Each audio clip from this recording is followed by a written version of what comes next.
any level of Division I football from yourself and then also from your opponent this week? Yeah, I mean, especially those top-level teams, like a JMU's, the South Dakota State, the North Dakota States, the Montana schools. I mean, all those schools have such high-level talent that, I mean, a lot of those guys have been and will continue to kind of go and play at the FBS level and give high-level competition at wherever they're at. And it's really cool to see some guys maybe not recruited greatly or highly out of high school, grow and develop while they're in college and can play at the next level. Is anything more recovery-wise this year compared to years past with more carries? I think 8 sacks is about what you got. Yeah, I mean, I've been doing maybe a little bit more, just trying to get into the training room as much as possible, and even if it's more of prehab stuff, just trying to be more preventative, and maybe if I'm aching a little bit, I'm trying to get on top of it before it becomes more of a longer issue down the road. So it is more Normatex, more red light therapy, more time in the tubs, or even just in the aquatherapy room, just kind of being able to run in the water and just be lighter on your feet in that situation. So anything I can be doing and to help me get recovered faster is really important. I think it's awesome that we also got an extra day to recover this week as well, heading into the Indiana game. I was going to ask you about that, not just to recover physically, but having another day to prep against a team that everybody's talking about. Defensively had a hell of a day in the front seven. Just how much does that help to have an extra day? Yeah, it's been awesome, and we're ahead of schedule right now, which is really awesome to see too. And it allows me to continue to watch more film. It was great to be able to kind of sit there and watch the full Illinois-Indiana game sitting there on Saturday night. So just being able to get ahead on those things, you're able to do more in practice at the beginning of the week and kind of maybe critique and kind of make the things that you are working on perfect in the end by the end of the week, and kind of look at the different things maybe you don't want to be running on Saturday, and kind of just make those little tweaks throughout the week, which is better when you can get ahead. I asked you a couple weeks ago about Warren's impact and the cut-ups he's doing for you. Are you seeing that, especially in a week like this where it's a ranked team and they're playing really well? Yeah, and he makes so many awesome cut-ups that I'm always usually end up watching his film a lot of the time that he makes for us, and he's been kind of really helping and getting us ahead, especially on the weeks of all the game film and all the other, I guess really just all the film that we're watching. Is he's really getting ahead on, even he's working on next week's opponent already, just trying to get ahead for us, which is awesome to see, and it really helps kind of just learn the offense and learn what the defense is going to be doing on Saturdays.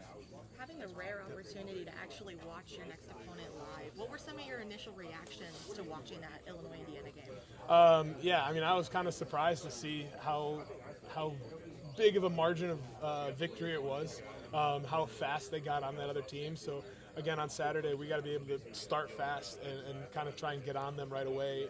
They haven't really played from behind all season. They've kind of been dominating teams from the jump and kind of keeping it on throughout the entire game.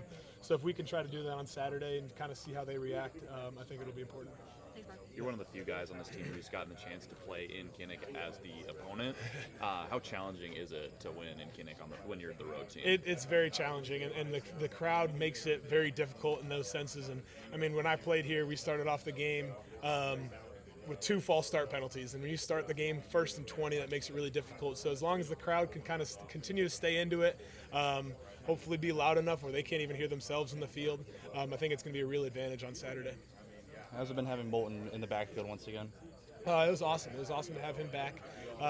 He continues to do great things on the field in practice, and he's a leader for us on the offensive side. So to have him in the offense and being able to have a guy that I can trust to give him the ball in the flats, give him the ball in different RPOs, and I know that he's going to end up making some big gains for us is going to be really important. Coach Ferentz had a humorous moment during the press conference last week where he called them the wide receivers wide droppers.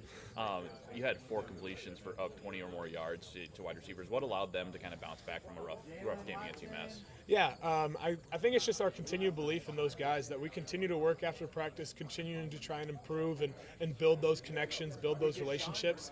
And I just continue to work with them and keep throwing them the ball, keep giving them opportunities, because eventually these guys are going to continue to make plays for us, and these plays are just going to continue to get better, and they're going to make even bigger plays later down the road as long as I keep believing in them and have trust in those guys. What was your message to the offense before that first play after the interception? Because it kind of seemed like that was a moment for you guys to kind of clinch the win on Friday. Yeah, I kind of was talking about that.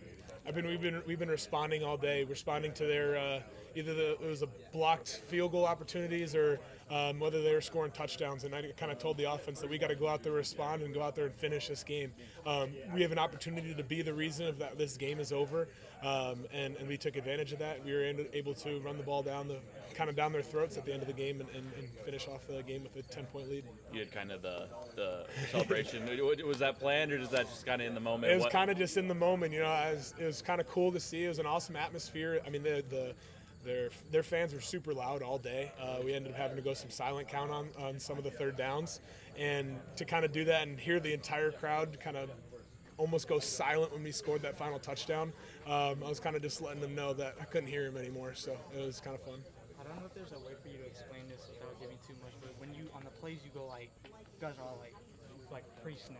Yeah. Is there a way to explain that without giving away too much? Oh yeah. I mean, they do it in the NFL. They do it in a lot of different places. But we're always calling 2 plays in the huddle, and I'm basically having to look at the defenses and see what kind of defense they're maybe giving us. And every time we're doing that, I'm switching the play to a different play. So it's basically just an audible for us, and we're calling 2 plays in the huddle. Yeah. I know you did something like growing up and stuff where you brought your offensive lineman over for breakfast and stuff. Have you done that yet with these guys? Or? These guys have been super busy so far this year. But I've been trying and set up a dinner to go out with all those guys and kind of take care of them, because I mean they've done such a great job this year. Very minimal sacks, but they've been doing awesome in the run game, awesome in the pass game, and can continue to give me great time. And those guys are going to get their rewards coming soon. Was it last year did you get some type of shoes? Yeah, I got the entire custom Air Force ones. Yeah. What's the cleats you have now? How did you get those custom made, or? No, I actually just got them from Dick's Sporting Goods, to be honest. Yeah, but I really like I mean, we have to wear black or white shoes. Mine have a little bit of extra black in them, but I've seen some other players wear them, and a couple of guys on the team have them, and I thought they were really cool, so I ended up getting them myself. What are your favorite type of shoes? I like Jordans, to be honest. That's why I kind of wear them, the Jordan cleats as well. I really like Jordans. You have a favorite type? I just stick with the classic, just the Jordan ones, really. Yeah.